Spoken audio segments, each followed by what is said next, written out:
जय हिंद। इससे पहले हमने कोशिका के बारे में बेसिक जानकारी बता दी थी। जो कोशिका होती है, कोशिका शरीर की सबसे छोटी संरचनात्मक और कार्यात्मक इकाई होती है, यानी जिसकी कोई ना कोई संरचना हो और ना कुछ कार्य करे, उसे हम लोग क्या कहते हैं? कोशिका। कोशिका का अध्ययन साइटोलॉजी कहलाता है। कोशिका की खोज रॉबर्ट हुक ने की थी 1665 में, लेकिन जीवित कोशिका की खोज ल्यूवेनहॉक ने की थी। अब हमने देखा था सबसे छोटी कोशिका तो माइकोप्लाज्मा होती है, सबसे बड़ी कोशिका शुतुरमुर्ग के अंडे की कोशिका होती है। और अगर मानव शरीर में बात करेंगे तो सबसे बड़ी कोशिका ओव्यूम होती है यानी अंडाणु, और सबसे छोटी कोशिका स्पर्म होती है यानी शुक्राणु। इतना हमने बता दिया था। अब इससे आगे अपन लोग कोशिका के बारे में आगे पढ़ते हैं। जो कोशिका होता है, क्या कोशिका, इसकी जो दीवार होती है प्रोटीन की बनी होती है। किसकी बनी होती है? प्रोटीन की। कोशिका की दीवार किसकी बनी होती है?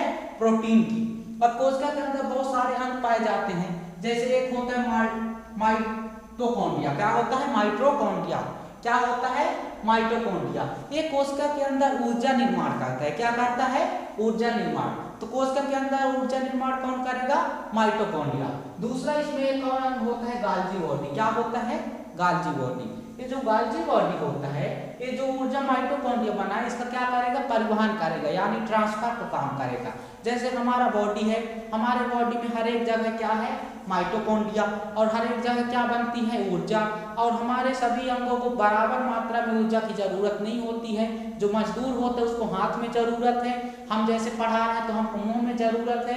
तो माइटोकॉन्ड्रिया तो हर जगह है, ऊर्जा हर जगह बनती है। तो यहाँ की ऊर्जा हमें कहाँ चाहिए? मुंह में। तो इस चीज को ट्रांसफर कौन करता है? गाल्जी बॉडी। अगर ये ट्रांसफर नहीं करता तो हम पढ़ाते गाल्जी बॉडी ऊर्जा का आदान प्रदान करता है। नहीं बोल पाते।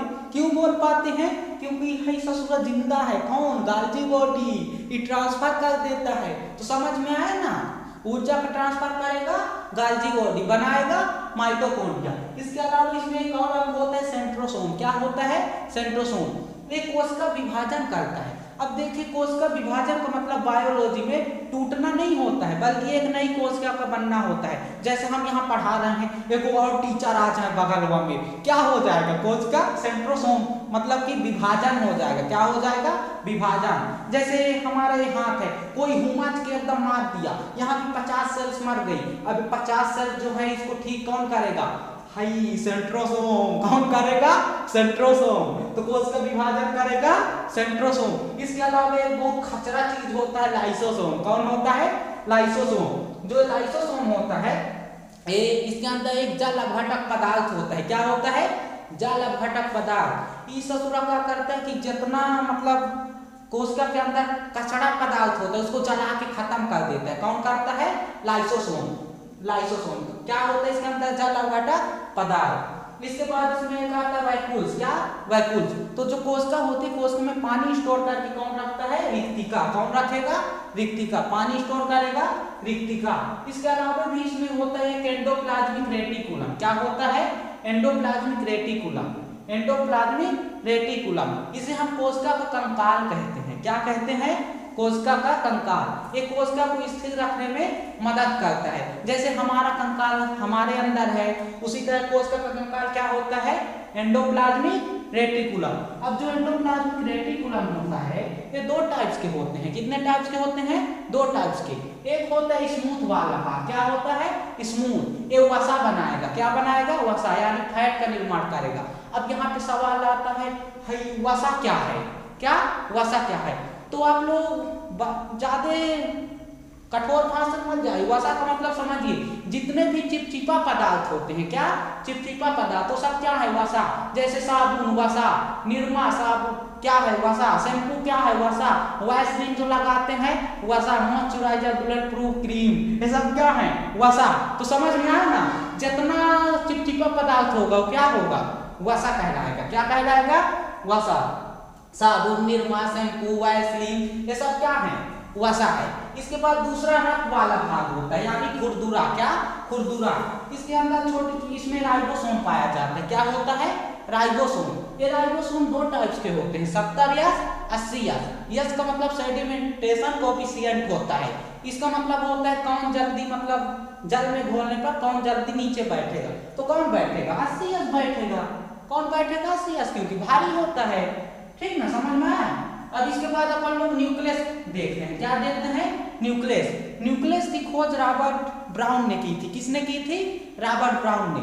अब सवाल ये आता है कि ये भुला जाता है, रॉबर्ट ब्राउन भुला जाता है। तो आप लोग एक चीज समझिए, जितने भी किसी भी चीज का जो बीज होता है, बिया, वो क्या होता है? ज्यादातर ब्राउन होता है। छोहाड़ा का ब्राउन, मूंगफली का ब्राउन, सबका बीज क्या होता है? ब्राउन। अब इसी में कोई न कहेगा सर तरबूजा का तो काला होता है तो उसको नहीं समझना है, वैसे खफोरन लड़का पड़े रहते हैं, उनसे मतलब नहीं है।